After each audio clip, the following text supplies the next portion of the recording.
Alright, we're here with a mystery duelist who just got top 8 at the Winchester YCS/regional. Yeah. How are you feeling? Pretty good. I misplayed a couple of times. It missed me out on top 4, but it is what it is. I'm still here. Cool. Well, you played True Draco. Do you want to take us through the build? Sure, yeah. So, start off 3 Ignis, because it's basically the best one. It just starts up like all your plays. 3 Maiden, because you just need names. If you don't draw a monster, you lose. And 1 of the Knuckles, because it's just really good for recovery. And it sets up like all your interruptions as well. And then, because we're blinding second, we're playing double Amano, because this breaks literally like any board that just spams out links. Like it's okay against Salamangreat, but against most decks they just lose. And it's just completely blowout. Also against Azathoth it's really stupid, because you if they Azathoth you can normal it, and then all your effects are negated, so it stays on board during the end phase. Then they have to play through this in their turn, and it's just disgusting. Spells, there is 3 Diagram. It's Diagram. So many times people forgot about the attack over effect, where it protects them, and that won me so many games. And then 2 more copies of Diagram. I only saw Droll once today, so it is what it is. Yep. And then there is 3 Heritage, which is standard, and 3 Disciples, which is standard. And then for the draw power, there is 3 Duality, because you need to see all the cards that are good, and all the bad ones. 3 Demise, because this card is ridiculous. Should have been hit a while ago, to be honest, but still playing strong. Yeah. And then MVP today was Stormfall. Didn't like this card originally, but there's something really stupid you can do with like any quick play spell. It works, where if you have the Diagram, you can go Accurate Diagram, Chainlink 1 Diagram, Chainlink 2 is the Stormfall, and then Chainlink 2 resolves, but it's still on board. Diagram pops it, you get a free search, then you contribute their monster. It's just massive blowout advantage. Against Salamangreat, they can't protect anything. You don't commit any cards to the board, so they can't roar you. They roar this, it just baits the roar out. If they don't have roar, then you can just tribute over their monster. They can't protect the Baylings, and it's nuts. Against so many good matchups, so many matchups, it's incredible. Sky Striker, you can just get over one of the Link monsters and not have to worry about Ray. It's just like, try it. Yeah. And then for traps, 3 evenly matched. Honestly, it's the worst card in the deck. I tried it for a regional yesterday as well, and it did nothing. I played against Salad all day, and you don't hit enough with this card. It depends on what you're going to be playing against, to be honest. It's blowout against Sky Striker, it's blowout against like Thunder Dragons and stuff, but with how Salamangreat is at the moment, like being prevalent, it's mediocre at best. Do you know what you'd change it for? Debating Chalice, because Chalice is really good going second, and it can be used in damage step, and it does the same thing with the Diagram. Yeah. But I'm kind of iffy on it. I don't know. Maybe a 3rd Amano. And something else.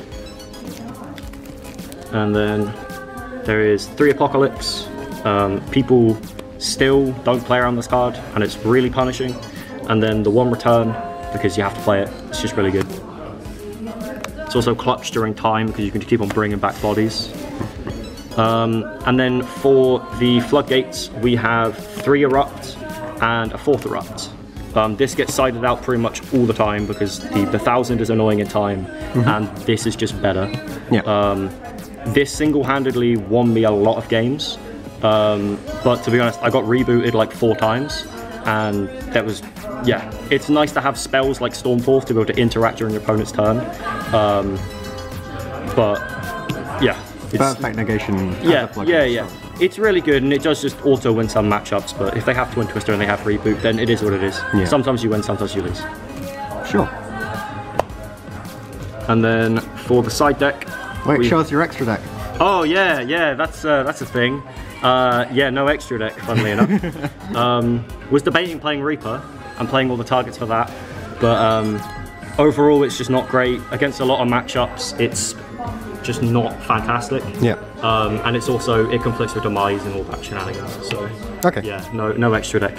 Although it is irritating when you sit down and your opponent says to you, cards in extra deck, and you just kind of have to sit there being like, well, if I tell him, he's going to know that he's going to be playing around True Draco now. So yeah, but other than that, yeah. Side deck wise, we have the third Amano.